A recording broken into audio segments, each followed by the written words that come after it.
तो चलिए अब आगे बढ़ते हैं स्ट्रक्चरल आइसोमर्स की ओर, क्योंकि अब मैं आप लोगों को नहीं दिखाई दे रहा हूँ, तो सुनने पे ध्यान दीजिए। बिल्कुल धीरे धीरे बोलूँगा, और वैसे भी अगर एक सेंस काम नहीं कर रही होती है तो बाकी सबकी सेंस बढ़ जाती है। मेरे कहने का मतलब ये है कि जो ब्लाइंड लोग होते हैं उनकी सुनने की एबिलिटी, फील करने की एबिलिटी बढ़ जाती है।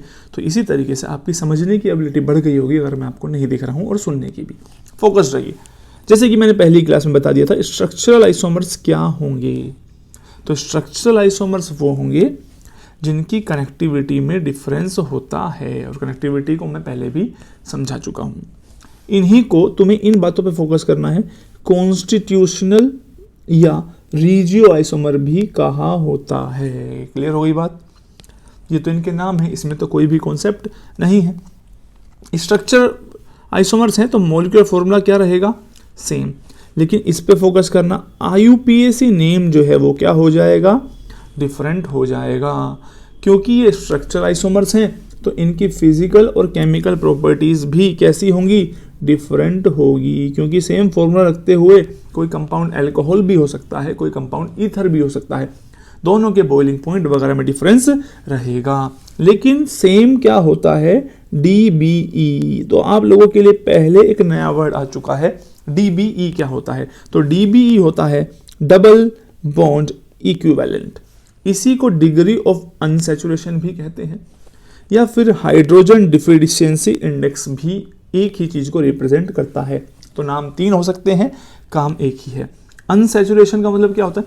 सैचुरेटेड का मतलब क्या होता था? जैसे कि हमने पढ़ा है सैचुरेटेड हाइड्रोकार्बन, तो सैचुरेटेड में कोई भी डबल या ट्रिपल बॉन्ड प्रेजेंट नहीं होता था।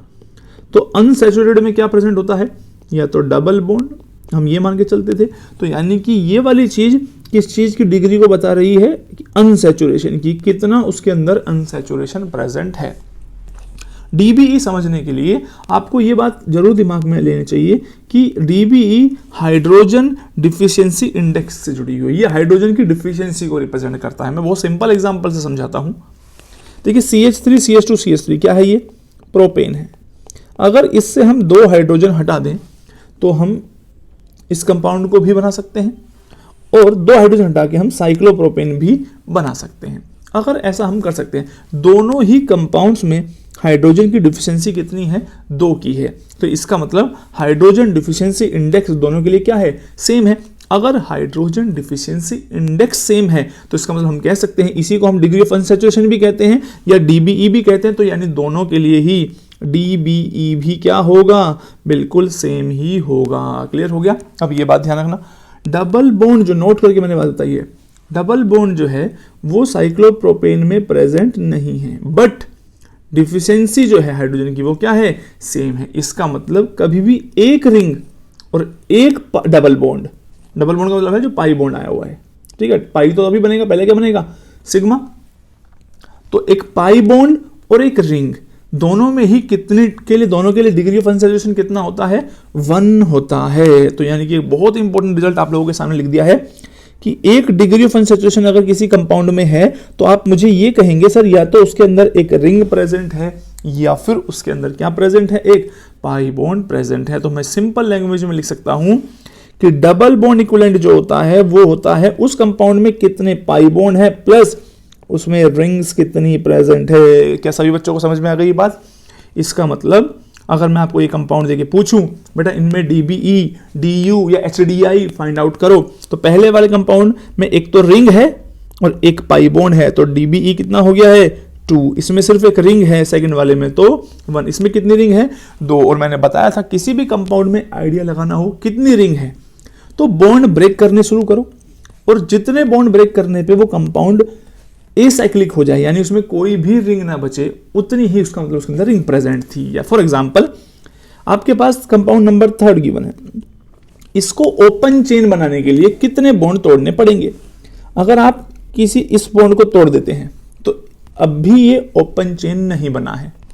अगर आप एक और तोड़ देंगे तो अब इसमें कोई भी चेन नहीं बचेगी, ये ओपन स्ट्रक्चर हो जाएगा। क्लियर हो गई बात? इसका मतलब मैं अगर आपको दूसरे तरीके से समझाऊं, ये देखो, अगर पहले मैं इसको तोड़ दूं यहां से, ओ हो, ये तो मैंने कुछ जरूरत से ज़्यादा ही चीज़ें तोड़ दी हैं। चलिए कोई नहीं, मैं दोबारा बना के देता हूँ सेम कंपाउंड को। इसको हटा के अलग तरीके से बना दो। देखो ये था। चलिए इसको ओपन चेन बनाने के लिए कितने बॉन्ड तोड़ने पड़ेंगे? तो अगर हम एक तोड़ दे, क्या ये ओपन चेन स्ट्रक्चर बन गया? नहीं, अब भी रिंग है ना, तो आपको एक और तोड़ना पड़ेगा। वो आपकी मर्जी, आप कौन सा तोड़ो। आप इसको तोड़िए तो क्या बन गया? Open chain. तो वो मिनिमम नंबर ऑफ बॉन्ड्स जो किसी भी साइक्लिक स्ट्रक्चर में से तोड़ने की जरूरत पड़ती है, वही नंबर ऑफ रिंग्स को भी रिफ्लेक्ट करते हैं। क्लियर हो गई बात? चलिए नेक्स्ट बात करते हैं। बेंजीन में डबल बॉन्ड इक्विवेलेंट कितना होगा? तो 3 तो पाई बॉन्ड हो गए हैं और एक रिंग बनी हुई है, इसका मतलब DBE कितना हो गया है? 4। तो आई होप अब तक मैंने आप लोगों को बता दिया है double bond equivalent, degree of unsaturation और हाइड्रोजन डिफिशिएंसी इंडेक्स क्या रिप्रेजेंट करता है। टाइप्स ऑफ स्ट्रक्चर आइसोमर्स, जैसे स्टीरियो आइसोमर्स में हमने देखा था ज्योमेट्रिकल और ऑप्टिकल पॉसिबल थे, स्ट्रक्चर आइसोमर्स में भी डिफरेंट टाइप्स के पॉसिबल हैं और बहुत सिंपल है। पता नहीं क्यों बच्चे इसमें कंफ्यूजन रखते हैं। जो मैं बता रहा हूँ बिल्कुल ध्यान से सुनिए, ये सारे पढ़ाऊंगा, जितनी बातें बता रहा हूँ, जितने एग्जाम्पल दे रहा हूँ, मोर देन सफिशिएंट है। कोई एक्सरसाइज नहीं, कोई असाइनमेंट नहीं, आपका क्वेश्चन मेरी क्लास में से ही आएगा और उसके बाद जब मैं प्रीवियस ईयर के क्वेश्चन बताऊंगा तो आप इतने कॉन्फिडेंस से करेंगे। तो हमें अपना काम बढ़ाना नहीं है, अपने पेपर को देखना है और उसके अकॉर्डिंगली प्रिपेयर करना है और आपके पेपर के हिसाब से ही मैं वीडियो बना रहा हूँ। देखिए डिफरेंट टाइप है, रटना नहीं है, सब्जेक्टिव पेपर तो नहीं। Chain isomer, position, functional, ring chain, metamerism and tautomerism. मुझे सबसे इंपॉर्टेंट जो बहुत जगह यूज होगा भी वो टोटोमेरिज्म है, एक्चुअल कॉन्सेप्ट। ठीक है, बाकी सब तो यहीं थोड़ी बहुत नॉलेज बढ़ाने के लिए क्वेश्चन आ सकते हैं। सबसे पहली बात, चेन आइसोमर्स के क्या क्या नाम है? चेन को स्केलेटल या न्यूक्लियर आइसोमरिज्म भी कहा जाता है। क्या बातें ध्यान रखनी है, ये सारे वो स्ट्रक्चरल आइसोमर्स हैं। स्ट्रक्चरल का मतलब ओरिएंटेशन की बात नहीं चल रही, कनेक्टिविटी ही डिफरेंट होगी। सबसे पहली बात, different carbon skeletal. Carbon skeletal किसको बोलते हैं भाई? मान लो 1 2 3 4 हैं, इसमें नॉर्मल चेन है 1 2 3 और 4, इसमें क्या है? ब्रांच्ड है। तो जो ढांचा है, स्ट्रक्चर है कार्बन चेन का, वो क्या हो गया है? बदल गया है, क्योंकि इसमें तो कार्बन चेन ये है सबसे लंबी। जब नेमिंग करेंगे 1 2 3 4, ठीक है, इसको बोलते हैं वर्ड रूट। जो होता है मैथ, एथ, प्रोप, ब्यूट, इसको वर्ड रूट बोलते हैं। कोई भी वर्ड ऐसा यूज आया जिसका मतलब नहीं पता हो या आप हिंदी मीडियम से हो तो उनके मीनिंग बहुत इजीली आप ढूंढ सकते हैं किसको क्या बोलते हैं। इस पे थोड़ा सा वीडियो को रोक देना बजाय कि अपने आप एज्यूम करके। इसके लिए सबसे लंबी चेन ये है, तो इसके लिए वर्ड रूट क्या होगा? प्रोप होगा। क्लियर है? तो कार्बन स्केलेटल, यह बात ध्यान रखना। क्या बच्चे गड़बड़ करते हैं, पेपर में चेन आइसोमर बनाने को नहीं आते हैं ऑब्जेक्टिव वाले में। या तो पूछेगा कितने चेन आइसोमर है, या पूछेगा इनमें से कौन से दो एक दूसरे के चेन आइसोमर हैं। दो ही टाइप के क्वेश्चन बन सकते हैं। तो देखिए, डिफरेंट कार्बन स्केलेटल डिफरेंट होना चाहिए, जिससे आप ये भी समझ सकते हैं अगर कार्बन का स्केलेटल डिफरेंट हो गया, वर्ड रूट डिफरेंट होगा। बात समझ आ गई? यानी कि जैसे जब सबसे लॉन्गेस्ट चेन ही बदल जाएगी तो वर्ड रूट या तो मैथ, एथ, प्रोप, ब्यूट वे कभी भी सेम नहीं आएंगे। इसके लिए अगर प्रोपेन है, ये इसका नाम क्या होगा? ब्रांच 2 पे है 2 मिथाइल प्रोपेन, इसका मतलब वर्ड रूट प्रोप है। इसका नाम क्या है? ब्यूटेन, वर्ड रूट क्या है? ब्यूट। तो नाम डिफरेंट होगा, यानी कि इस चेन को पहचानने का तरीका सिंपल। पहली बात तो होमोलोगस सीरीज सेम से बिलोंग करते होंगे। क्लियर हो गई है बात? एक ही होमोलोगस सीरीज के मेंबर होंगे। अगर ये एल्केन है, दूसरे वाला भी क्या होगा? एल्केन ही होगा। इन्हीं को कहते हैं होमोलोगस सीरीज। ठीक है, अगर आपको लगता है कि सर होमोलोगस सीरीज का मतलब नहीं पता, आप नेट पे सर्च करिए, 10वीं की किताब उठाइए, होमोलोगस सीरीज कितने आराम से समझा रखा है। मैं भी समझा सकता हूँ यहाँ पे, लेकिन मैं हर वर्ड को समझाते हुए चलूंगा, दैट विल टेक टाइम। तो अपनी वीडियो को रोके, क्योंकि क्वालिटी से पेपर क्लियर होगा। ये नहीं कि सब कुछ पढ़ लिए, नोट्स रट्टे मार लिए, नहीं। होमोलोगस सीरीज का मतलब नहीं पता तो आप पहले ढूंढेंगे, तब आगे वीडियो को देखेंगे। क्वेश्चन, C4H10 इसके चेन आइसोमर अगर बनाने को आ जाते हैं, तो सारे आइसोमर की बात नहीं कर रहा हूं मैं यहाँ। वैसे तो आप DBE निकाल सकते हैं, ये किसके कुल आ रहा है? एल्केन है एक तरीके से, तो DB आएगा 0। ठीक है, तो साइक्लिक तो बनाने नहीं है आपको, इसका मतलब इसमें आप पहली पॉसिबिलिटी सोचेंगे सर C सिंगल चेन नाम ब्यूटेन। दूसरी पॉसिबिलिटी आपने सीख ली 2 मिथाइल प्रोपेन, तो ये दोनों क्या होगी? दूसरे के चेन आइसोमर होगी। और कोई पॉसिबिलिटी बना सकते हो क्या? नहीं, अपने घर जाइए फिर। C5H10 ये किस टाइप का मिल रहा है? एक तरीके से एल्कीन से मैच कर रहा है। DBE फाइंड आउट करोगे तो 1 आएगा, एक पाई बॉन्ड या फिर एक रिंग। ठीक है, लेकिन अगर हमें चेन आइसोमर बनाने हैं, वैसे तो डिफरेंट डिफरेंट में हम दुनिया भर की चीज सोच सकते हैं, सेम होमोलोगस सीरीज के होने जरूरी हैं। इस वर्ड को ध्यान से समझना, इसका मतलब रिंग नहीं बना रहे हैं हम, ठीक है, क्योंकि रिंग वाले सारे एक सीरीज के होंगे, होमोलोगस सीरीज के, और ये सारे C5H10 है ना, C5H12 होगा जिसके मैंने बना दी हैं, क्योंकि देखो 3 3 6 और 2 8 2 10 और 2 12, यानी कि जो क्वेश्चन गिवन होना चाहिए इसका मतलब DBE0 और जो C10 है H2, ये क्वेश्चन गिवन है हमें, एक तरीके से एक लेवल बढ़ा दिया है, DBE0, ठीक है, DBE0 है। और हम डिफरेंट पहले पॉसिबिलिटी सोचेंगे, याद रखना जब आप पॉसिबिलिटी सोच रहे हो बेटा तो चारों कार्बन सेम हो सकते हैं, नाम जरूर लिख लिया करो इनके नीचे, पांचों कार्बन पेंटेन एक ब्रांच की तरह कर सकता है, नंबरिंग हमेशा उधर से ही होगी जिधर से ये पास पड़ेगा branch. 2 methyl butane, word root बदल गया तो बिल्कुल इसको देखो, सबसे लंबी चेन ये मान लेते हैं, 2 डाई मिथाइल प्रोपेन, क्लियर हो गया। इसके अलावा और आप क्या सोच सकते हैं, कुछ नहीं सोच सकते, बनाने की कोशिश करना और बना नहीं पाएंगे। चलिए इससे और चीज क्लियर होगी कि कहां गड़बड़ हो सकती है।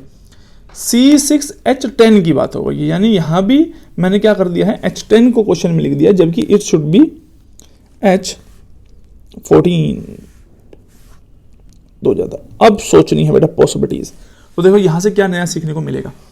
ये हो गया है एक सबसे लंबी चेन, ये है हेक्सेन, तो वर्ड रूट क्या हो गया इसका, हेक्स। ये 2 पे आ गया मिथाइल, 2 मिथाइल पेंटेन, क्लियर है। ये मिथाइल 3 पे भी हो सकता है, 3 मिथाइल पेंटेन, क्लियर हो रही है बात। 2 मैथिल भी बोलते हैं कुछ लोग इसको, 2 मैथिल पेंटेन। ब्रांचिंग करोगे तो कार्बन चेन 4 की रख के ब्रांच ऐसे लगा सकते हो 2 पे ही, 1 2 3 4, इसका नाम है 2 डाई मिथाइल ब्यूटेन।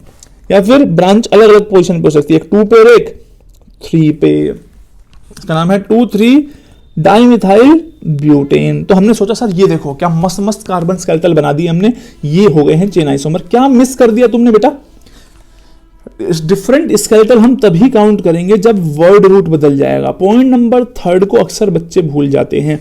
तो B और C जो हैं वो एक दूसरे के चेन आइसोमर नहीं है, देखने में लगते जरूर हैं लेकिन वो एक दूसरे के चेन आइसोमर नहीं है। इसी तरीके से D और E दोनों के वर्ड रूट में ब्यूट है, सबसे लंबी चेन कौन सी है, कार्बन है, ठीक है, सिर्फ ब्रांच की पोजीशन इधर से उधर हुई है, तो इनको हम चेन आइसोमर नहीं कहेंगे। क्लियर हो गई बात। ये क्वेश्चन भले ही दिमाग में आ सकता है सर कि देखने में तो कार्बन के स्केलेटल अलग अलग ही लग रहे हैं, तो फिर आप इनको क्यों कह रहे हैं कि चेन आइसोमर नहीं है। क्योंकि बेटा B और C में सिर्फ ब्रांच की पोजीशन का फर्क है, और मैंने लोगों को बताया है there is another type of isomer which is position isomer, तो इसको उस कैटेगरी में रख लिया जाता है। तो इसलिए अगर सिर्फ ब्रांच की पोजीशन में डिफरेंस हो और वर्ड रूट ना बदल रहा हो, आप उनको चेन आइसोमर ही कंसीडर करेंगे। Is that clear to everyone? Okay, moving on to the next one. Chain isomer उसने साफ साफ लिख दिया कौन से बनाने हैं, चेन। तो सबसे पहले आप सोचेंगे कि 6 कार्बन है और एल्कीन के फॉर्मूले में आ रहा है, एक तरीके से डायरेक्ट पता चल रहा है देखने जनरल फॉर्मूला, और C इसका मतलब डबल बॉन्ड इक्विवेलेंट भी कैलकुलेट करोगे तो 1 आएगा। एक पाई बॉन्ड बना लेना, ठीक है। तो अगर आप एक पाई बॉन्ड बना के सोचते हैं चेन आइसोमर बनाने का, तो आपने पहला पाई बॉन्ड यहाँ रख दिया, और याद रखो नंबरिंग वहीं से होती है जहां डबल बॉन्ड पास पड़ता है। ये सारे रूल्स नोट्स दिए हैं आपके ऐप के ऊपर अवेलेबल है, नेमिंग करके नाम से आप वहां जाके देख सकते हैं। नेमिंग कोई पढ़ाएगा नहीं, इतना ज़्यादा डिफिकल्ट चीज़ नहीं है, सिंपल रूल्स हैं, NCERT से पढ़ सकते हैं, या नोट्स जो दिए हैं उसमें सब स्टेप वाइज लिखे हुए हैं, ठीक है। तो इसमें हेक्स आएगा, इसका नाम है हेक्स 1 इन या हेक्सीन बोल सकते हैं डायरेक्ट। इसमें फिर नंबरिंग इधर से स्टार्ट होगी, ब्रांच की साइड से नहीं, डबल बॉन्ड की साइड से 1 2 3। इसको ज़्यादा प्रेफरेंस मिलता है, प्रायोरिटी ऑर्डर आप पढ़ लेना किस फंक्शनल ग्रुप को ज़्यादा प्रायोरिटी मिलती है।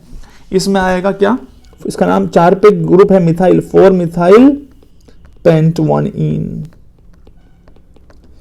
मैंने ऐसा क्यों बनाया है, मुझे ये बदलने हैं वर्ड रूट। तो सबसे लंबी चेन 6 मेंबर थी, तो अगली बार मुझे कितनी कर देनी है, 5 मेंबर, लेकिन कुछ इस तरीके से कि 5 ऐसे डबल बॉन्ड उसी में आए जो 5 मेंबर रिंग हो। अब देखो 4 रिंग करना, क्योंकि नंबरिंग तो मैं हमेशा ही डबल बॉन्ड को प्रेफरेंस देते हुए करूंगा, तो 4 मेंबर हो गई है। इसके अलावा आप कोई भी पॉसिबिलिटी बना के देखना, 3 मेंबर्ड आप नहीं कर पाओगे किसी भी तरीके से। ज़्यादा से ज़्यादा आप ब्रांच की पोजीशन चेंज कर पाएंगे। डीबी अगर कोई सोचता है कि सर क्या हम इसको बना दें तो ये भी इसका चेन आइसोमर है, तो बेटा ये है रिंग वाला और ये है ओपन चेन स्ट्रक्चर्स बनाए हैं, तो इनको हम रिंग चेन आइसोमर्स कहते हैं।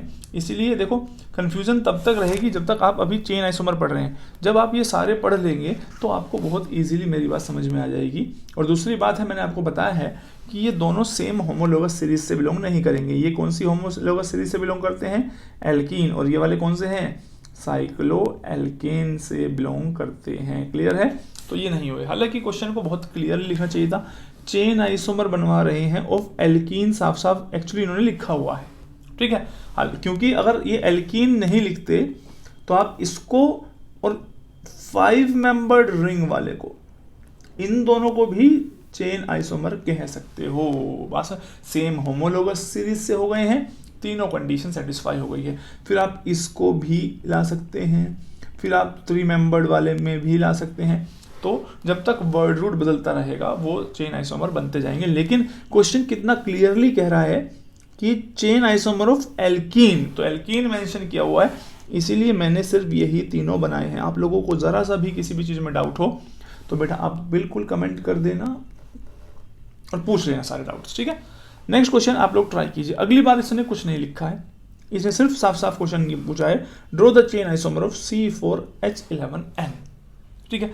तो आप जानते हैं इसमें N दे दिया मैंने। अगर आप लोगों को थोड़ा सा आइडिया है N का तो ये एमीन्स बन सकते हैं। एमीन्स आप जानते हैं फंक्शनल ग्रुप को, ऐसे NH2 जहां जुड़े होते हैं।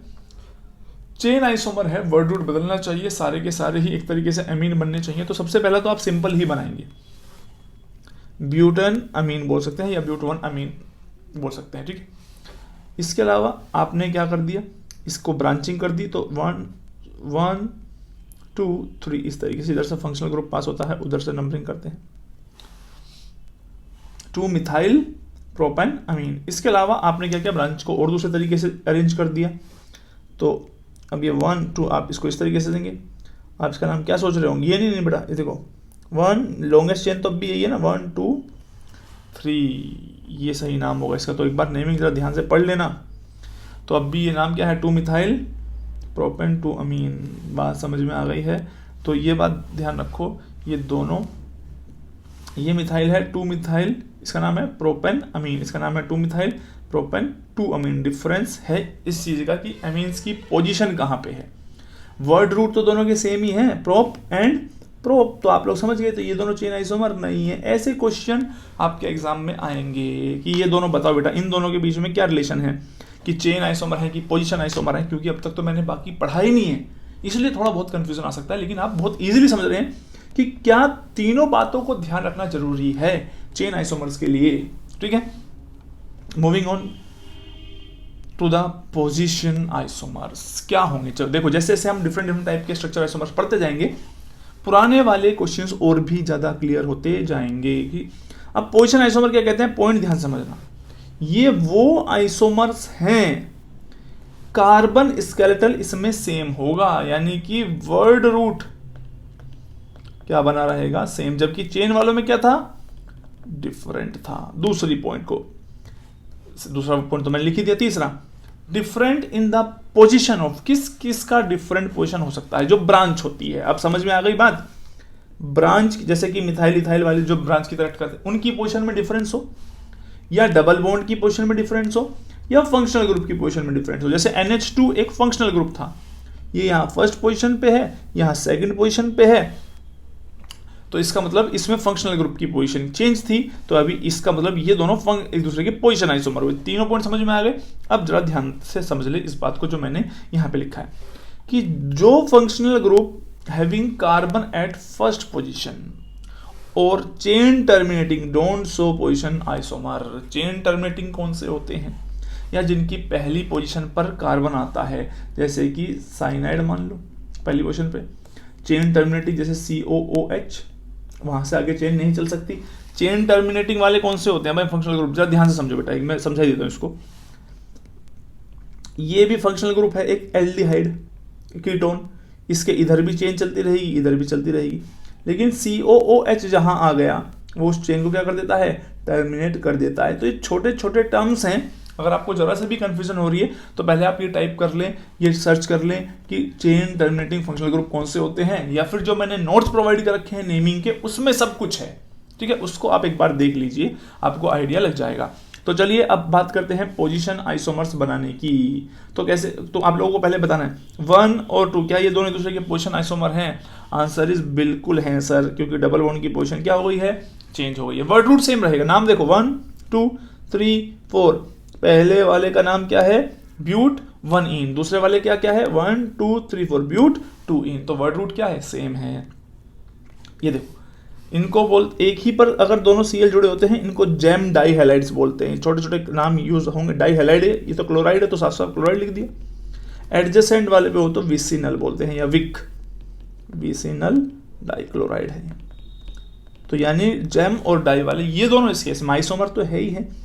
सीएल एक तरीके से एक फंक्शनल ग्रुप है हेलोजन, तो ये पोजीशन का डिफरेंस है सिर्फ इसमें, इसका नाम क्या होगा 1,1 डाइक्लोरो इथेन, इसका क्या है 1,2 डाइक्लोरो इथेन, या फिर इथाइलिडीन ग्रुप इसको बोलते हैं। CH3CH, देखो मैं बताता हूँ, CH3CH ये ग्रुप इथाइलिडीन कहलाता है।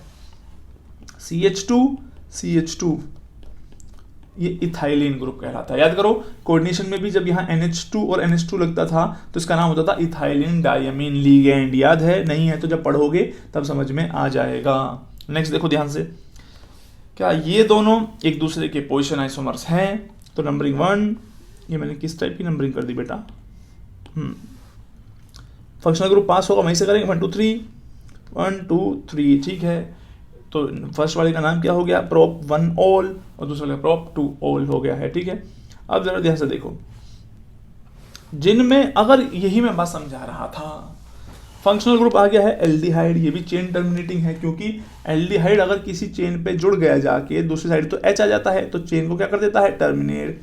तो इसमें बताया था ये कभी भी पोजीशन नहीं शो कर सकते, क्योंकि देखो आपको लग रहा है सर हमने CHO को यहाँ से उठा के इस पोजीशन पे लगा दिया तो देखो हमने पोजीशन बदल दी, लेकिन बेटा आपको क्या बात समझ रही है कि नंबरिंग तो इसी कार्बन से शुरू होगी ना, 1 2 3, तो 2 पे क्या है मिथाइल, 2 मिथाइल प्रोपेनल, और इसका नाम क्या हुआ 1 2 3 4, इसका नाम हुआ ब्यूटन 1 अल, ब्यूटेनल भी बोल सकते हैं। तो यानी कि वर्ड रूट ही बदल गया, तो ये दोनों एक दूसरे के क्या हो गए हैं, चेन आइसोमर पोजीशन नहीं रहेंगे। बहुत सिंपल अप्रोच है केमिस्ट्री की, अगर आप एक एक वर्ड को समझते हैं। नेक्स्ट देखिए, चलिए क्या एन सी जुड़ा हुआ है, याद रखना इसमें CN नहीं है, क्या है N से जुड़ा हुआ है, तो N से जुड़ा हुआ है तो 1 2 3 आइसोनाइट्राइल ग्रुप है ये है 1 2 3, तो इसमें 1 पोजीशन पे है, इसमें सेकंड पोजीशन पे है, तो ये दोनों एक दूसरे के पोजीशन आइसोमर हुए। लेकिन अगर ये C से जुड़े हैं तो C के केस में क्या होगा, अब आप ध्यान समझना, ये साइनो है, एक फंक्शनल ग्रुप है, ठीक है।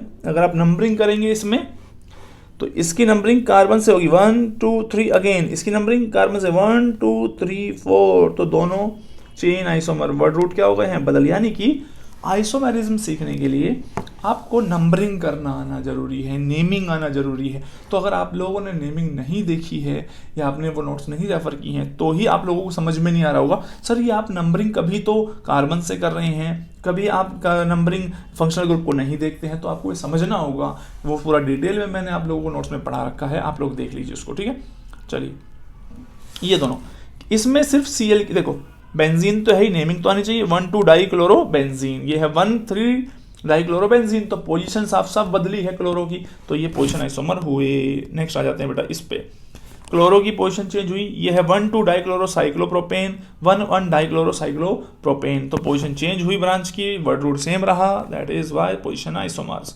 Moving on to the next type which is functional isomerism. चलिए बेटा इसको देखते हैं, एक एक वर्ड करके समझेंगे।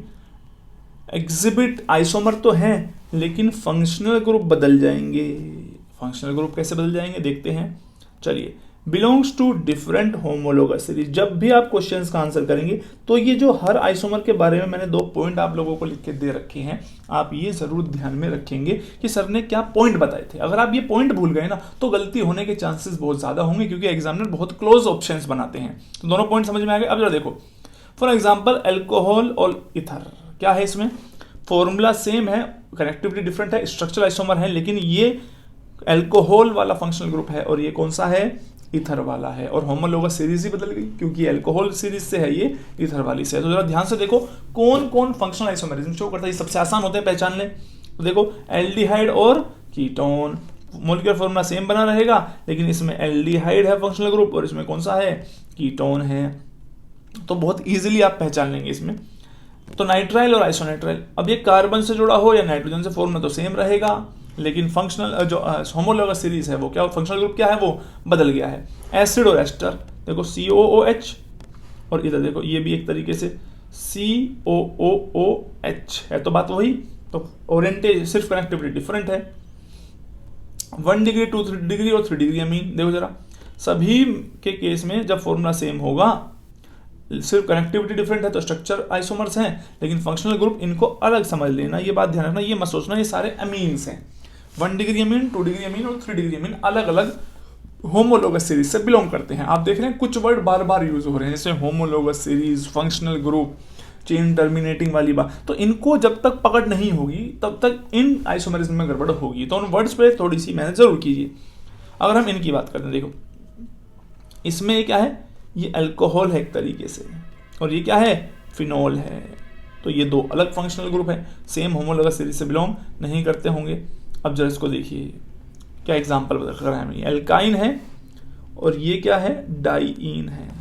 और ये दोनों फंक्शनल आइसोमर मैंने क्यों लिखे हैं कि फंक्शनल आइसोमर नहीं है, तो इसका आंसर होगा बेटा ये सेम होमोलोगस सीरीज से बिलोंग नहीं करते, सॉरी डिफरेंट होमोलोगस सीरीज से तो बिलोंग करते हैं, लेकिन रीजन है क्योंकि दोनों ही एल्कीन हैं। फंक्शनल ग्रुप क्या हो गया है, सेम, फंक्शनल ग्रुप सेम हो गया, दोनों ही क्या है, एल्कीन। इसलिए इन छोटी छोटी बातों को बहुत याद रखना है, ठीक है।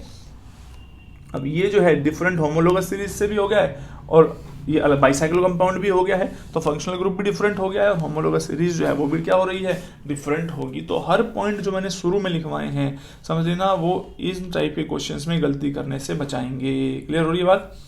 तो ऐसे ही क्वेश्चन है नेक्स्ट, देखो ये दोनों एक दूसरे के फंक्शनल आइसोमर हैं क्योंकि ये साइक्लोएल्कीन्स हैं और ये एल्कीन है, दोनों अलग टाइप के ग्रुप हैं और दोनों अलग टाइप के होमोलोगस सीरीज से बिलोंग करते हैं। चलो बेटा इससे नेक्स्ट चलते हैं। देखो नाम कितना सिंपल है और सारी बात इसमें ही आ रही है, वो है रिंग चेन आइसोमेरिज्म कौन शो कर सकते हैं। रिंग चेन की पहली कंडीशन ही क्या है, सिर्फ इतनी सी बात है, एक उनमें से साइक्लिक होना चाहिए और दूसरा एसाइक्लिक, बाकी और कोई बात इसने कही नहीं कही, तो बाकी आप किसी की टेंशन नहीं लेंगे। चलो देखिए एग्जांपल क्या है, ये है अनसैचुरेटेड अल्कोहल, ये है साइक्लिक ईथर और ये है कीटोन। क्या फॉर्मूले सबके सेम आ रहे हैं, तो आप जानते हैं DBE दो सबका सेम था और मैंने बताया था ये सब आइसोमर बना सकते हैं।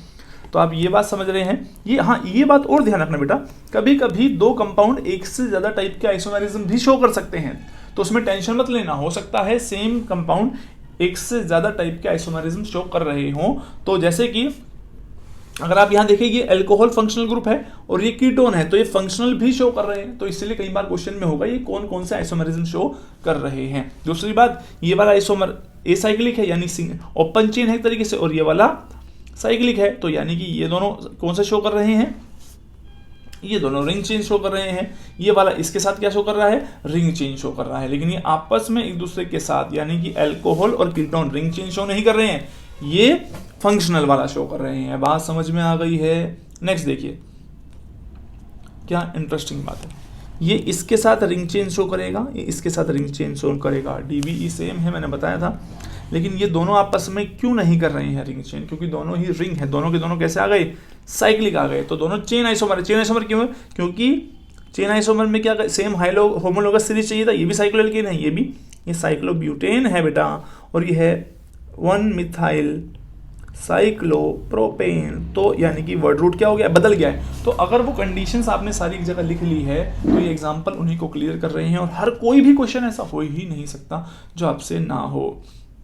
हम जानते हैं एल्काइन के साथ ये साइक्लोएल्कीन वाले जो हैं रिंग चेन आइसोमेरिज्म शो करते हुए नजर आ रहे हैं, क्योंकि एक साइक्लिक है और एक एसाइक्लिक है। अब देखो इसमें ये क्या ये दोनों, क्या मॉलिक्यूलर फॉर्मूला सेम है? तुम्हें बस जब भी पूछा हो ना रिंग चेन है कि नहीं है, मॉलिक्यूलर फॉर्मूला देखो और देखो एक एसाइक्लिक एक साइक्लिक, तो रिंग चेन तो हो ही गया। अब वो अलग बात है कि ये ईथर है ये अल्कोहल, तो फंक्शनल भी शो कर रहा होगा, लेकिन तुमसे जो पूछा है उसका ही जवाब देना है। क्लियर हो गई है? And another type is metamerism. What is metamerism? तो बहुत सिंपल है। देखो बेटा, those structural isomers which have different alkyl or aryl group attached at both the ends of the polyvalent functional group। काफी सारी बातें इसमें आ गई है, आपको एक एक करके समझना है। पॉलीवैलेंट फंक्शनल ग्रुप को समझना है सबसे पहली बात। तो पॉलीवैलेंट मतलब जो जिसकी वैलेंसी एक से ज्यादा है, इसका मतलब वो एक से ज्यादा साइड से कार्बन चेन से जुड़ सकता है। इसको पहले इसका मीनिंग क्लियर करना है। अगर वो एक से ज्यादा साइड से कार्बन चेन से जुड़ सकता है, मान लो अल्कोहल है, ये तो एक ही साइड से जुड़ सकता है ना, दूसरी साइड से तो कार्बन से नहीं जुड़ सकता, तो ये पॉलीवैलेंट नहीं हुआ। मैं पॉलीवैलेंट के एग्जांपल भी दे दूंगा सारे के सारे, कोई टेंशन ही नहीं रहेगी। तो यानी कि इसने कहा है, सबसे पहले देखो पॉलीवैलेंट फंक्शनल ग्रुप है दोनों साइड एल्काइल या एराइल ग्रुप छोड़ेंगे। एल्काइल ग्रुप क्या होते हैं? जैसे कार्बन की चेन होती है। एराइल ग्रुप क्या हो सकते हैं? जो जैसे बेंजीन हो गया है, इस टाइप के ग्रुप। ठीक है, तो अब हमें ये बात समझना है कि पॉलीवैलेंट फंक्शनल ग्रुप कौन कौन से हैं। वो दो साइड से जुड़ सकते हैं, जैसे कि ईथर है एक सिंपल सा एग्जाम्पल। इधर से भी कार्बन चेन से जुड़ सकता है, इधर से भी। अब फॉर्मूला तो सेम होगा, लेकिन नंबर ऑफ कार्बन डिफर कर जाएंगे दोनों साइड पे, यानी which have different alkyl group attached at both ends. ठीक है, मैं एक एग्जांपल दे भी सकता हूं। मान लो ये है CH3 CH2O CH2 CH3, दूसरा CH3O CH2 CH2 CH3। आपने देखा क्या चेंज हुआ कि इधर कार्बन की चेन और इधर कार्बन की चेन, इधर कार्बन की चेन और इधर की कार्बन की चेन क्या हो गई है? बदल गई है। इसलिए एक दूसरे के मेटामर्स कहलाएंगे। क्लियर हो गई है बात? तो पॉलीवैलेंट फंक्शनल ग्रुप पे ध्यान रखना, पेपर में पहचान लिया तो जय श्री राम हो जाएगा। आप किसी भी धर्म के हो, सबकी मैं रिस्पेक्ट करता हूँ। ठीक, तो इसकी बात करते हैं। ये पॉलीवैलेंट है, ये है कीटोन पॉलीवैलेंट हुआ, एस्टर है, एमाइड है, इन सब का आइडिया छोटी क्लासेस में हो जाता है। या फिर ये है 2 डिग्री अमाइड हो सकता है, एमीन 2 डिग्री 3 डिग्री अमीन हो सकता है। 1 डिग्री अमीन तो एक ही साइड से जुड़ेगा भाई, NH2 तो एक ही साइड से जुड़ सकता है ना, दूसरी साइड से नहीं जुड़ेगा। अब इधर इसको एनहाइड्राइड बोलते हैं। ठीक है, क्वेश्चन ध्यान से देखेंगे हम लोगों को ये दो दिए हुए हैं, जैसे मैंने अभी तुम्हें एग्जाम्पल भी दिया था। अब आप लोग ध्यान से देखेंगे मैंने क्या एग्जाम्पल दिया है। इसके डिफरेंट आइसोमर बना दिए, कार्बन चेन दोनों बराबर बटी हुई है, एक साइड CH3 इधर है, इसको कर दिया ब्रांच। और अब मैं पूछ रहा हूँ, बताओ बेटा इनमें क्या रिलेशन है? पेपर में ऐसे क्वेश्चन आएंगे। तो आप देख रहे हैं इन दोनों में तो आप बहुत इजीली बोलेंगे सर कार्बन चेन का डिफरेंस है पॉलीवैलेंट फंक्शनल ग्रुप के अराउंड, तो ये दोनों तो हो गए मेटामर्स। अब इन दोनों में गड़बड़ कर देते हैं बच्चे, सोचते हैं हाँ सर इधर कार्बन चेन जो थी CH3 थी, लेकिन इसमें कुछ चेंज हो गया है। चेंज होने की वजह से जरा आप इसका नाम देखिए, 1 2 3, 2 पे मेथोक्सी जुड़ा हुआ है, ये प्रोपेन। ठीक है, इसका नाम क्या होगा? 1 2 3, 1 पे क्या जुड़ा हुआ है? Methoxy 1, methoxy propane. तो इसका मतलब आप अगर नाम से देखेंगे तो मेथोक्सी जो फंक्शनल ग्रुप है ईथर वाला, उसका नाम चेंज हुआ है, सिर्फ उसकी पोजीशन चेंज हुई है। तो ये क्या है? पोजीशन आइसोमर है। तो यानी कि naming has a very important role. मैं बार बार समझा रहा हूं, नेमिंग अच्छे से पढ़ लीजिए तो हो जाएंगे स्ट्रक्चर आइसोमर्स। ये है एथोक्सी ईथेन। क्लियर हो गई बात? इसके अलावा अब हमारे पास last and the one of the most important type of isomer which is tautomerism, which you will see in the next class. और बहुत डिटेल में पढ़ना है क्योंकि बहुत इंपॉर्टेंट है।